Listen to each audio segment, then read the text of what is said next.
Hello friends, स्वागत है आपका एक नई क्लास में। यह आपकी जो है कंपनी ला की जो है प्रीवियस ईयर आपका जो एग्ज़ाम पेपर हुआ था उसके हम आपको क्वेश्चन हल करवाएंगे।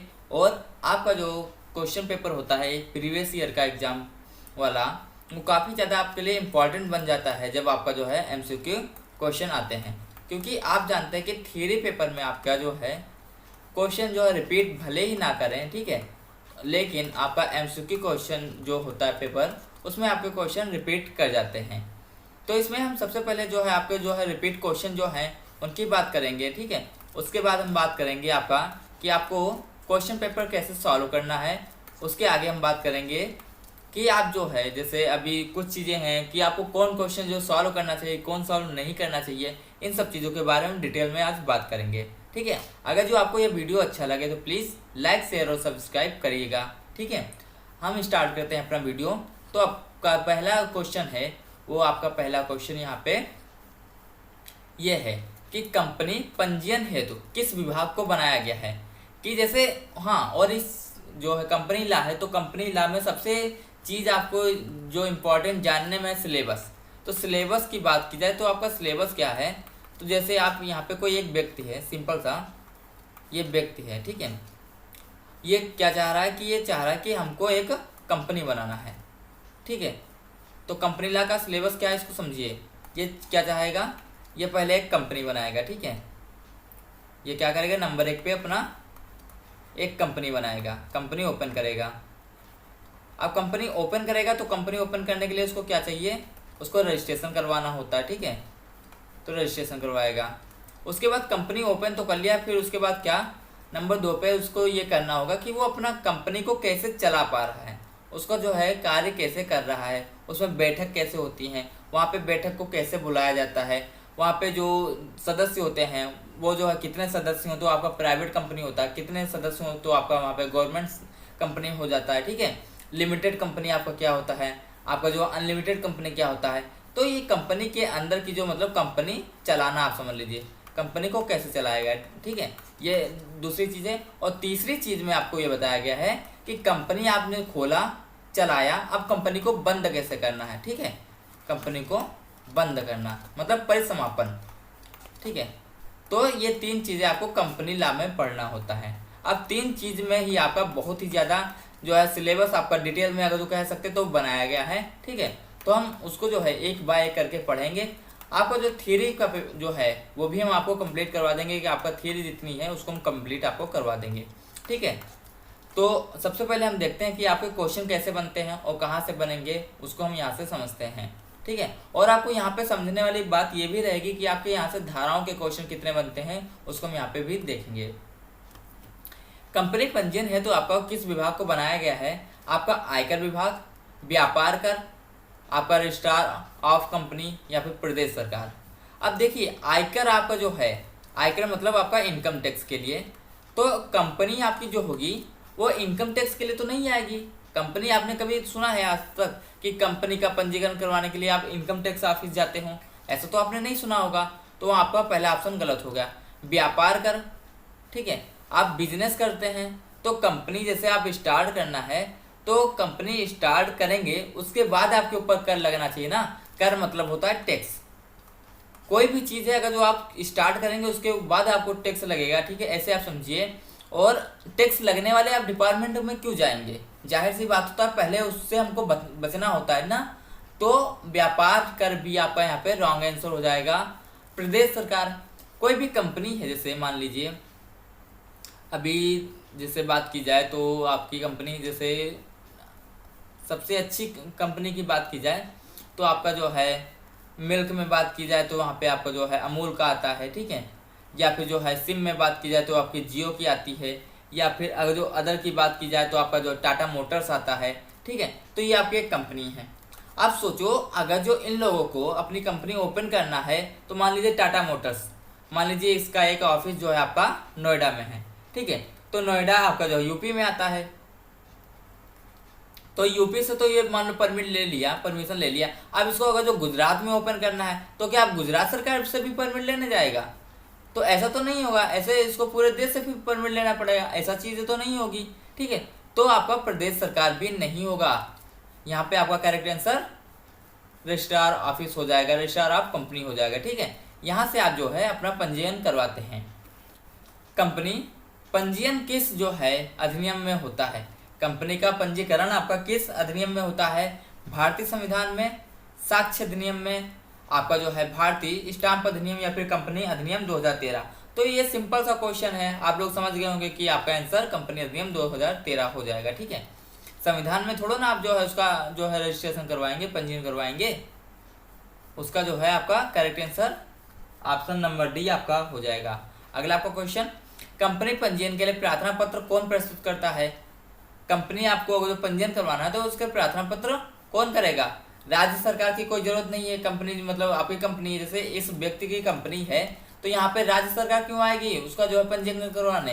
राज्य सरकार नहीं आएगी ना। आयकर विभाग भी जो है क्यों आएगा पंजीकरण करवाने? चीज आपकी है तो पंजीकरण आप ही करवाएंगे ना, आयकर विभाग भी आपका नहीं आएगा। कंपनी के निदेशक और अंशधारक, यहाँ पे दो चीजें हुई, तो कंपनी के निदेशक और अंशधारक, यहाँ पे अगर जो आप ऐसे मतलब जो ऑप्शन आप दो ऑप्शन जो है कम कर देंगे तो आपके जो है क्वेश्चन गलत होने के चांसेस आपका कम हो जाएगा। तो यहाँ पे आपका ये भी हो सकता है, ये हो सकता है, तो आपको पढ़ा होगा तो आप यहाँ पे सही टिक कर पाएंगे और यहाँ पे करेक्ट आंसर आपका अंशधारक हो जाएगा। अंशधारक कौन होता है? अंशधारक वो होता है जिनका शेयर वहां पे होता है। शेयर इन द सेंस, मान लीजिए जैसे आपकी जो है 10 लाख की कंपनी है, तो वहां पे जिनका पैसा लगा होता है उनको जो है अंशधारक वहां पे कहते हैं। पैसा के रूप में नहीं, आपको अंश के रूप में वो चीजें हो जाती है। ठीक है, तो वहां पे अंशधारक जो होते हैं वो उसका जो है पंजीयन के लिए जो है प्रार्थना पत्र प्रस्तुत करते हैं। कंपनी के निदेशक, निदेशक की बात की जाए तो निदेशक कंपनी अपनी खुद रखती है।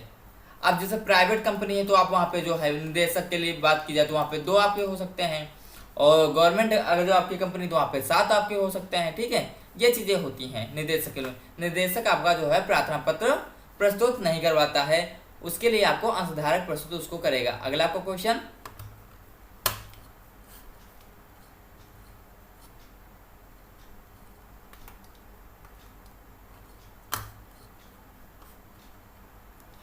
कंपनी का नाम अनुमोदित करने के लिए विधिक रूप से कौन सक्षम है?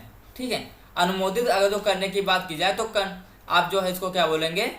कंटेंट बोलेंगे। ठीक है, आप जो है अनुमोदित करना उसको जो है हिंदी अगर जो आपको नहीं समझ में आए तो इंग्लिश में पढ़िए, और इंग्लिश नहीं समझ में आए तो आप हिंदी में पढ़िए। ठीक है, लेकिन आप पढ़िए। तो यहाँ पे जैसे भारत का राष्ट्रपति ये आपका नहीं होगा, प्रधानमंत्री ये भी आपका नहीं होगा, मुख्यमंत्री ये भी आपका नहीं होगा, और ऑप्शन डी भारत का प्रधान न्यायाधीश। ठीक है, तो ये भी आपका नहीं होगा। मतलब यहाँ पे आपके चारों ऑप्शन यहाँ पे नहीं होंगे। तो आपको इस टाइप के क्वेश्चन जो है आपको जरूर ही करने हैं, क्योंकि आप लोग जानते हैं ये यहाँ पे ये क्वेश्चन ही गलत है, क्वेश्चन के आंसर गलत हैं, और आंसर जब आपको गलत होता है तो अगर वो क्वेश्चन आप किए होते तो वहाँ पे आपको फुल मार्क्स मिलते हैं। ठीक है, तो इस टाइप के आपको क्वेश्चन करना चाहिए। ठीक है, अगला आपको क्वेश्चन, पंजीयन प्रमाण पत्र निर्गत करने हेतु सक्षम अधिकारी आपका कौन होता है? ऑप्शन 1 भारत का मुख्य सचिव, ऑप्शन बी उच्च न्यायालय का न्यायाधीश, ऑप्शन सी जिला magistrate, option D registrar of company. ठीक है, तो यहाँ पे करेक्ट आंसर आपका क्या हो जाएगा? ऑप्शन डी आपका रजिस्ट्रार ऑफ कंपनी हो जाएगा। ठीक है, कंपनी का कुछ भी चीज है वो सब कुछ जो है देखभाल कौन करता है? रजिस्ट्रार करता है। कंपनी को ओपन करना है तब भी रजिस्ट्रार करेगा, कंपनी को बंद करना है तब भी रजिस्ट्रार करेगा, कंपनी को जो प्राइवेट से सरकारी में बदलना है तब भी आपका वो काम रजिस्ट्रार ही करेगा, और कंपनी को अगर जो एक प्रदेश से दूसरे प्रदेश में जो है कन्वर्ट करना है, ले जाना है, तब भी वो काम आपका रजिस्ट्रार ही करेगा। यहाँ पे सब कुछ देखा जाए तो रजिस्ट्रार ही होता है। ठीक है, अगला आपका क्वेश्चन, पंजीयन प्रमाण पत्र की अवधि सीमा आपकी क्या है? 10 वर्ष, 25 वर्ष, 15 वर्ष या फिर 5 वर्ष? तो यहाँ पे करेक्ट आंसर आपका क्या हो जाएगा? यहाँ पे जितने भी ऑप्शन हैं ये सब आपके यहाँ पे ऑप्शन नहीं हो पाएंगे, क्योंकि ये सब ऑप्शन आपके गलत हैं। ठीक है, तो इस टाइप के आपको क्वेश्चन करने चाहिए। अगला आपका क्वेश्चन, कंपनी का कौन प्रमोट करता है? कंपनी को कौन प्रमोट करता है? ऑप्शन 1 भारत सरकार, ऑप्शन बी कंपनी के जमीन के मालिक, ऑप्शन सी अंशधारक, option D registrar of companies. देखो कोई भी चीज है कंपनी को प्रमोट करना है तो क्या, जैसे मान लीजिए आपका जिसने रजिस्ट्रेशन किया है तो वो तो आपको जो प्रमोट करेगा नहीं, तो उसका कोई मतलब नहीं, क्योंकि उसका फायदा नहीं। ये आपका गवर्नमेंट का होता है, गवर्नमेंट आपका क्यों जो है प्रमोट करेगा? गवर्नमेंट नहीं करेगा। भारत गवर्नमेंट वो भी आपको प्रमोट नहीं करेगा। कंपनी के जो ज़मीन के मालिक होते हैं तो मालिक जो होंगे वो अपनी ज़मीन दे देते हैं, ठीक है, मान लीजिए रेंट पे दिए या फिर दान में दे दिए, वो तो दे दिए, तो उनको भी प्रमोट करने की ज़रूरत ही नहीं है। फिर आपका करेक्ट आंसर क्या हो जाएगा, अंशधारक हो जाता है, ठीक है। मेमोरेंडम ऑफ एसोसिएशन की विषय वस्तु क्या है, निदेशकों के नाम, प्लांट एवं मशीनरी के स्वामी का नाम, ऑप्शन सी कंपनी के उद्देश्य, ऑप्शन डी कंपनी के कर्मचारियों का नाम। तो यहाँ पे करेक्ट आंसर आपका कंपनी के उद्देश्य हो जाएगा, ठीक है। अगला क्वेश्चन, किसके साथ मेमोरेंडम में कंपनी का नाम अंकित होता है, ऑप्शन 1 पंजीकृत कार्यालय, ऑप्शन बी विधिक सलाहकार कंपनी, ऑप्शन सी चिकित्सक का नाम, ऑप्शन डी जिला जज का नाम। तो यहाँ पे करेक्ट आंसर आपका पंजीकृत कार्यालय हो जाएगा, ठीक है। अब देखो मेमोरेंडम से आपके जो है यहाँ पे दो क्वेश्चन बने, एक आपका यहाँ पे क्वेश्चन बना और एक आपका यहाँ पे क्वेश्चन बना। अगर जो ये टॉपिक आपको पढ़ा होता तो आप ये क्वेश्चन आराम से कर सकते हैं, ठीक है। अगला आपका पॉइंट, पंजीयन के लिए आपका आवश्यक दस्तावेज क्या क्या होता है, विवरण पत्रिका या फिर आपका जो संस्था का वह नियम, ऑप्शन सी आपका अंशधारक का चिकित्सा प्रमाण पत्र, ऑप्शन डी निदेशक का जन्म प्रमाण पत्र। अब देखिए आप पंजीयन करवाने जाएंगे, ठीक है, तो पंजीयन करवाने जाएंगे तो इसके लिए देखा जाए तो अंशधारक का चिकित्सा प्रमाण पत्र मान लीजिए 10 लाख रुपए हैं, ठीक है, और 10 लाख रुपए में मान लो आपके जो है अंशधारक आपके 10 हैं, तो सभी का पंजीयन थोड़ा ना होगा, या फिर मान लो 100 है, ठीक है, तो सभी का आपका जो है चिकित्सक थोड़ा ना होगा। तो यहाँ पे चिकित्सा प्रमाण पत्र आपका ऐसे ही रॉन्ग हो जाएगा। निदेशक का जन्म प्रमाण पत्र, ठीक है, ये भी आपका रॉन्ग हो जाएगा, ठीक है। ऑप्शन आपका यहाँ पे दो बचे, आपका प्रोस्पेक्टस और ऑप्शन बी आपका संस्था का वह नियम, जिसको आप मेमोरेंडम ऑफ एसोसिएशन बोलते हैं। तो यहाँ पे करेक्ट आंसर आपका क्या हो जाएगा, आपका मेमोरेंडम ऑफ एसोसिएशन हो जाएगा करेक्ट आपका, ठीक है।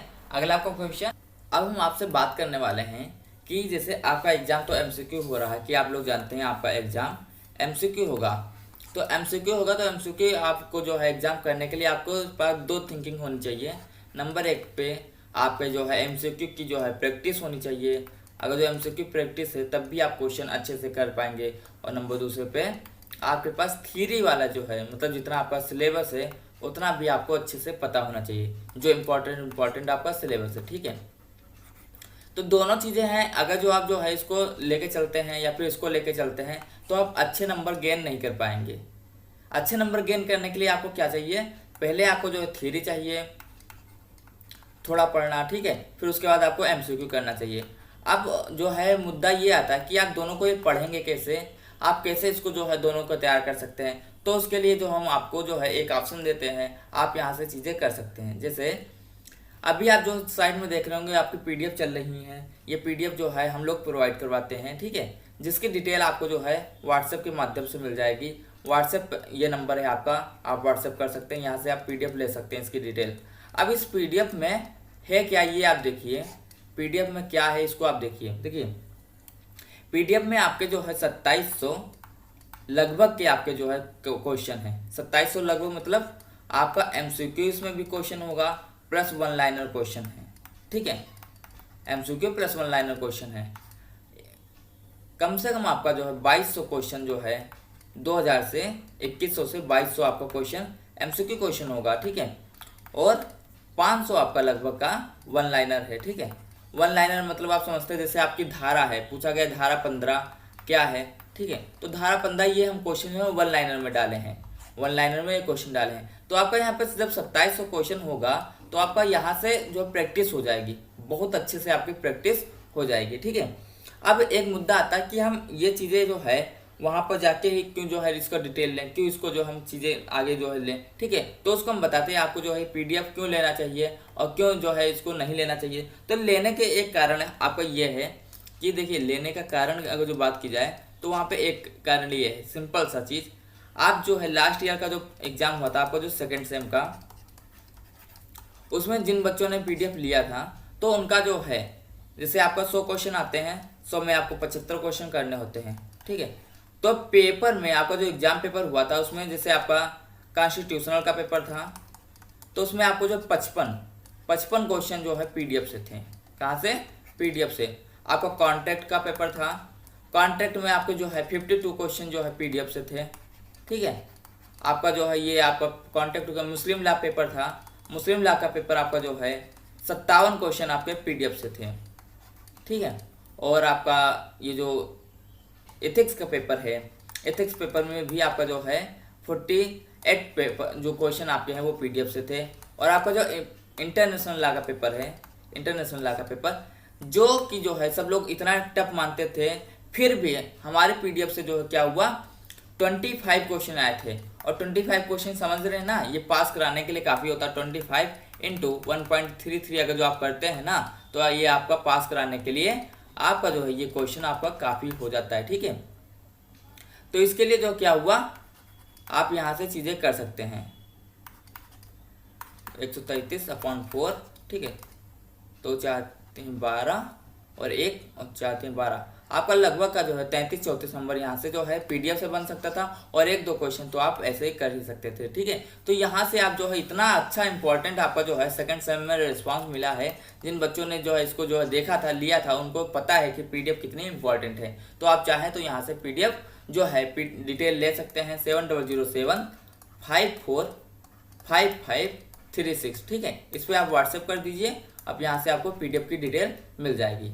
ठीक है, अब हम देखते हैं अगला आपका पॉइंट, क्वेश्चन अंतर नियम में सन्निहित विषय आपका कौन सा है। ठीक है, तो कंपनी का नाम, कंपनी का उद्देश्य, कंपनी का पंजीकृत कार्यालय या फिर राज्य जहां कंपनी का पंजीकृत कार्यालय हो। तो यहाँ पे करेक्ट आंसर आपका क्या हो जाएगा, यहाँ पर जो उद्देश्य की बात, विषय वस्तु की बात की जाए तो यहाँ पे इन सब में अंतर नियम आपका जो होता है एसोसिएशन, इसमें कोई भी जो है कंपनी का विषय वस्तु नहीं है। तो यहाँ पे आपकी जो है कोई भी ऑप्शन यहाँ पे नहीं होगा। ठीक है, अगला आपका क्वेश्चन, कंपनी के अंतर नियम पर किसके हस्ताक्षर होते हैं।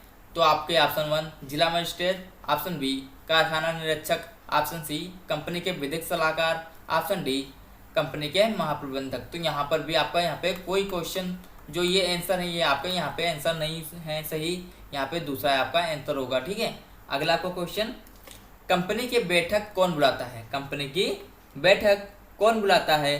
तो यहाँ पे ऑप्शन 1 कारखाना प्रबंधक, ऑप्शन बी महाप्रबंधक के सचिव, ऑप्शन सी कल्याण अधिकारी, ऑप्शन डी कंपनी के अकेंक्षक। तो यहाँ पे आपका ऑडिटर जो होता है वो भी नहीं बुलाता है, आपका वेलफेयर ऑफिसर भी नहीं बुलाएगा। ठीक है, तो ये सब यहाँ पे कोई नहीं बुलाता और करेक्ट आंसर आपका यहाँ पे तो कोई नहीं होगा। ठीक है, अगला आपका पॉइंट, कंपनी के अंश कौन निर्गत करता है। ठीक है, निर्गत मतलब आपका इशू करता है। ठीक है, जैसे आपका जो है आप लोग जानते हैं ना, टाटा मोटर्स है आपका, या फिर आपका जो है जियो है। ठीक है, या फिर आपका जो बीएसएनएल है, या फिर आपका ये ऐसे जो कंपनी होती हैं जिनका जो है आपके शेयर जो है होते हैं। ठीक है, तो उसके जो है जो शेयर होते हैं, तो शेयर की आपकी एक लिमिट होती है। तो जो लिमिट होती है उसको जो है बढ़ाता घटाता कौन है, इशू कौन करता है, तो वो उसको हम यहाँ पे देखते हैं। उसको इशू जो है आपका रजिस्ट्रार ऑफ कंपनीज करेगा, केंद्र सरकार, या फिर नेशनल कंपनी लॉ ट्रिब्यूनल करेगा, या फिर कंपनी के निदेशक करेंगे। तो करेक्ट आंसर आपका यहाँ पे क्या हो जाएगा, आपका कंपनी के निदेशक करते हैं। क्या, उसको जो आपके शेयर होते हैं उसको इशू कंपनी के निदेशक करेंगे। अगला आपका क्वेश्चन है, न्यूनतम प्राइवेट लिमिटेड कंपनी में निदेशकों की संख्या कितनी होती है। प्राइवेट की बात किया गया है और न्यूनतम की बात किया गया है, तो न्यूनतम में आपका कितना हो जाएगा, आपका करेक्ट आंसर 2 हो जाएगा। ठीक है, और यहीं पे अगर जो गवर्नमेंट की बात होती तो वहाँ पे आपका करेक्ट आंसर 7 हो जाता। ठीक है, न्यूनतम में प्राइवेट लिमिटेड कंपनी में न्यूनतम कितने अंशधारकों की आवश्यकता होती है। ठीक है, तो यहाँ पे आपका करेक्ट आंसर क्या हो जाएगा, ऑप्शन आपके हैं 1, option B 2, option C 5, option D 7। तो यहाँ पे करेक्ट आंसर आपका क्या हो जाएगा, 2 हो जाएगा। ठीक है, अगला आपका क्वेश्चन, पब्लिक लिमिटेड कंपनी से कितने न्यूनतम अंशधारकों की आवश्यकता होती है।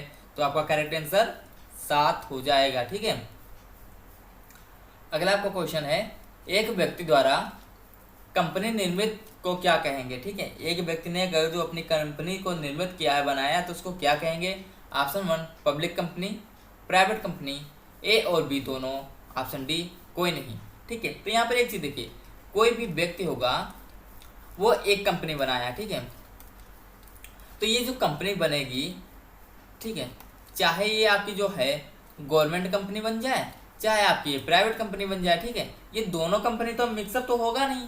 तो यहाँ पे चाहे आपका प्राइवेट हो जाए, चाहे आपकी जो है गवर्नमेंट हो जाए, पब्लिक हो जाए, ठीक है, गवर्नमेंट इन द सेंस आपकी पब्लिक कंपनी हो जाए, गवर्नमेंट, ठीक है। तो यहाँ पे ए और बी तो दोनों तो कैसे नहीं होगा, तो मतलब ऑप्शन सी आपका ऐसे ही नेग्लेक्ट हो गया, ठीक है। और प्राइवेट व्यक्ति ने बनाया है तो आपका वो कंपनी प्राइवेट बनेगी, क्योंकि वो एक व्यक्ति ने बनाया है। अगर जो वो पब्लिक ने मिलकर बनाया होता है, ठीक है, 100 लोगों ने मिलकर बनाया होता तो वो आपकी पब्लिक कंपनी हो जाती, ठीक है।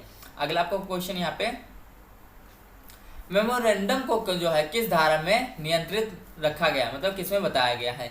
तो मेमोरेंडम आपका जो है उसको धारा 12 में बताया गया है, 15 में, 6 में या फिर 4 में। तो यहाँ पे करेक्ट आंसर आपका धारा 4 में बताया गया है, ठीक है।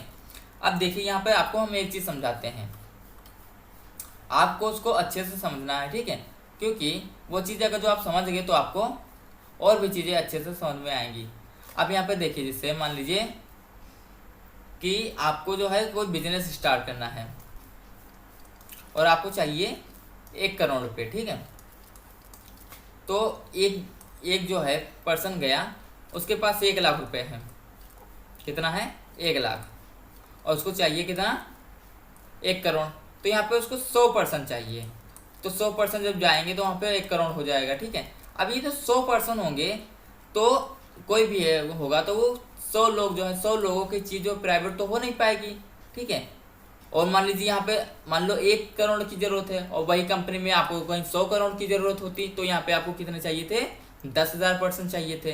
तो 10,000% आपको प्राइवेट तो हो नहीं सकते, और वो जो पैसा लगा है वो किसका लगा है? 10,000 लोगों का लगा है, मतलब पब्लिक का लगा है। तो इससे जो बनने वाली कंपनी होगी आपकी 100 करोड़ से, वो आपकी कंपनी क्या हो जाएगी? पब्लिक कंपनी होगी, ठीक है। तो इसको जो है पब्लिक कंपनी कहेंगे। और एक व्यक्ति के द्वारा बनाया गया चीज़ें वो आपकी, या फिर जो है एक व्यक्ति के द्वारा रजिस्ट्रेशन जो होता है वहाँ पे आपका वो प्राइवेट कंपनी हो जाएगा, ठीक है। अगला आपको पॉइंट यहाँ पे, धारा 203 कंपनी अधिनियम किस वस्तु में से जो है आपकी संबंधित है? धारा 203 आपकी किससे संबंधित है? इसको हम देखते हैं कि आपका जो है प्रबंध निदेशक से, या फिर कंपनी सचिव से, या फिर मुख्य वित्त अधिकारी से, या फिर ऊपर से सभी। तो यहाँ पे बात की जाए तो धारा 203 जो है उसमें अधिकारियों की चर्चा की गई है, तो यहाँ पे आपका सभी यहाँ पे सही हो जाएगा, ठीक है। अगला आपका क्वेश्चन,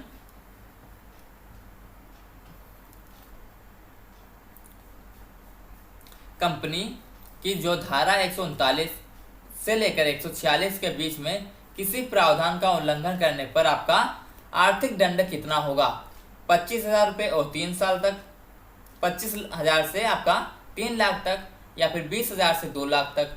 ऑप्शन सी आपका 25,000 से 5 लाख, या फिर आपका 10,000 से 5 लाख। तो यहाँ पे जो है आप धाराएं देखेंगे 139 से 146 के बीच में, मतलब जो है आपकी 7 धाराओं में लगभग आपका कितना लगेगा, मतलब अगर जो उसके बीच की चीज़ें होती हैं।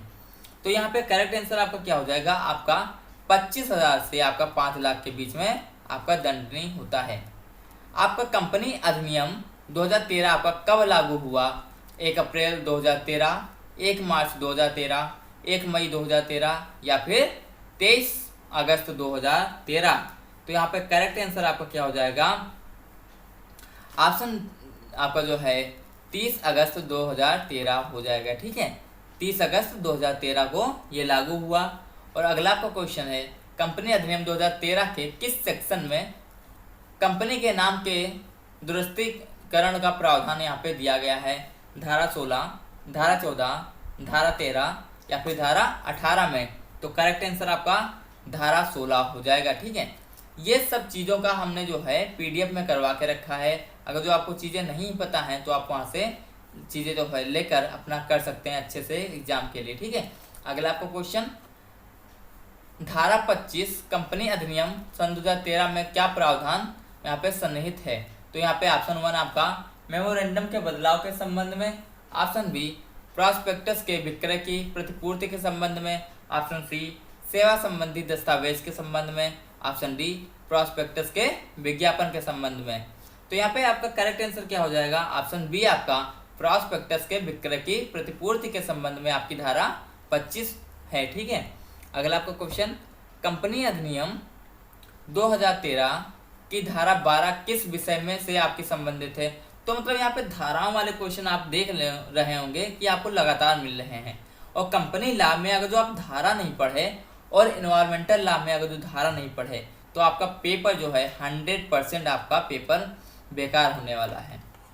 100% आप लिखित ले लीजिए, क्योंकि इन्वायरमेंटल की बात की जाए तो वहाँ पे 50+ क्वेश्चन जो है धाराओं से आते हैं, और कंपनी में बात की जाए तो यहाँ पर भी आपका जो है 30+ क्वेश्चन आपके धाराओं से आपको मिलेंगे। ठीक है, अगर जब धारा नहीं पढ़ेंगे तो आप ये 30 क्वेश्चन कैसे कर पाएंगे, नहीं कर पाएंगे ना, तो वहाँ पे आपको दिक्कत होगा। इसलिए आपको जो है कोई भी पेपर दे तो उसकी जो है पहले ये देखें कि क्वेश्चन पेपर आपका जो है कहाँ से कितना नंबर का किस किस टॉपिक से बन रहा है, उसको आप पहले पढ़ना चाहिए। ठीक है, तो यहाँ पे आप धारा जरूर पढ़ के जाइएगा एग्जाम में, क्योंकि धारा नहीं पढ़ेंगे तो आपका बहुत दिक्कत हो जाएगी।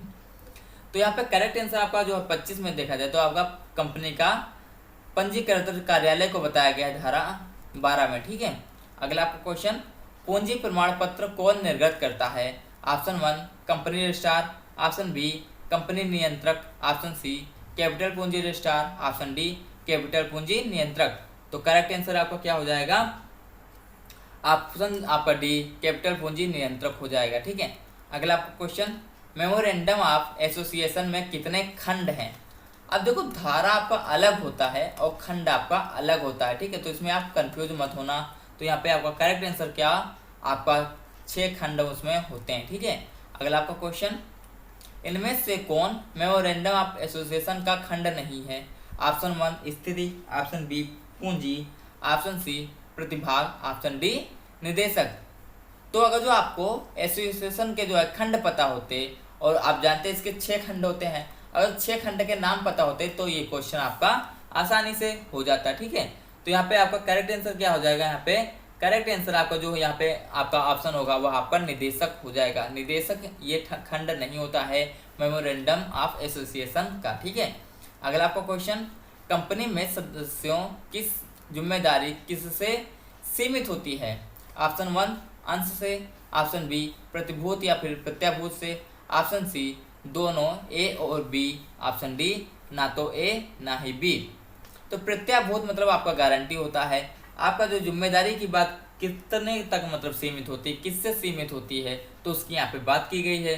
तो यहाँ पे करेक्ट आंसर अगर जो बात की जाए तो आपका अंश से भी सीमित होती है, मतलब आपका शेयर कितना है। अभी जैसे बात की जाए तो एलन मस्क ने जो है आपका जो है यहाँ पे ट्विटर का जो है शेयर उन्होंने खरीदा था। ठीक है, तो ट्विटर का शेयर उन्होंने खरीदा था तो कुछ ना कुछ उनका जो है, अगर जो आपके शेयर होते हैं तो आपका कुछ ना कुछ उस चीज़ पे हक होता है, वहाँ पे आपकी बातें भी मानी जाती हैं। ठीक है, तो वहाँ पे आपका अंश जो है खरीदता है उसका भी जो वहाँ पे जिम्मेदारी होती है, और प्रतिभूत जो उसकी गारंटी लेता है उसकी भी वहाँ पे जिम्मेदारी होती है। मतलब आपका ऑप्शन सी ए और बी दोनों हो जाएगा।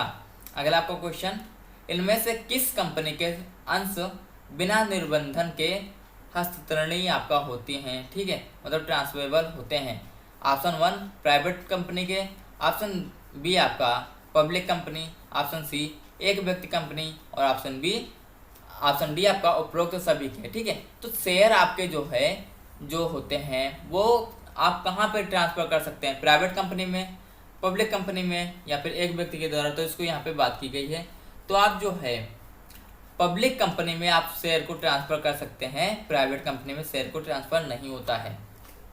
प्रॉस्पेक्टस जनता को इसकी तारीख के कितने दिनों के अंतर्गत निर्गत होना चाहिए। ऑप्शन 1 आपका 30 दिन, ऑप्शन बी 60 दिन, ऑप्शन सी 90 दिन, ऑप्शन डी 110 दिन। तो करेक्ट आंसर आपका क्या हो जाएगा, ऑप्शन सी आपका 90 दिन हो जाएगा। ठीक है, अगला आपका क्वेश्चन, शक्तियाँ, अधिकार, श्रमिक आदि निदेशकों के स्पष्ट में कहा किस दस्तावेज में उल्लेखित है। ऑप्शन बी बाहर नियम, ऑप्शन बी यहाँ पे अंतर नियम, ऑप्शन सी प्रॉस्पेक्टस, और ऑप्शन डी इनमें से कोई नहीं। तो करेक्ट आंसर आपका क्या हो जाएगा, ऑप्शन बी आपका अंतर नियम हो जाएगा। ठीक है, आर्टिकल ऑफ एसोसिएशन। अगला आपका क्वेश्चन, एक व्यक्ति कितनी कंपनी में अधिकतम निदेशक का पद ग्रहण कर सकता है। तो यहाँ पे ऑप्शन आपको यहाँ पे अलग अलग जगह पे अलग अलग चीज़ें देखने को मिलती हैं। ठीक है, देखने को इन द सेंस जैसे आपको CLP वगैरह से पढ़ते तो वहाँ पे अलग आपको मिलता है, आपका जो है अलग अलग बुक में जो है अलग अलग देखने को मिलता है, लेकिन यहाँ इसका जो करेक्ट आंसर है वो आपका 20 हो जाएगा। ठीक है, वह केवल 20 कंपनी में जो है निदेशक का पद ग्रहण कर सकता है, इसके ऊपर नहीं। अगला आपका क्वेश्चन, निम्नलिखित किस धारा में सदस्यों के वोटिंग का अधिकार बताया गया है? तो ऑप्शन एक आपका 47, ऑप्शन बी धारा 45, ऑप्शन सी धारा 36 और ऑप्शन डी धारा 49। तो करेक्ट आंसर आपका क्या हो जाएगा? धारा 47 हो जाएगा। अगला क्वेश्चन और आपका आज का लास्ट क्वेश्चन कि ट्रिब्यूनल किन परिस्थिति में उचित एवं सम्यक खंड के अंतर्गत समापन स्वीकार करेगा?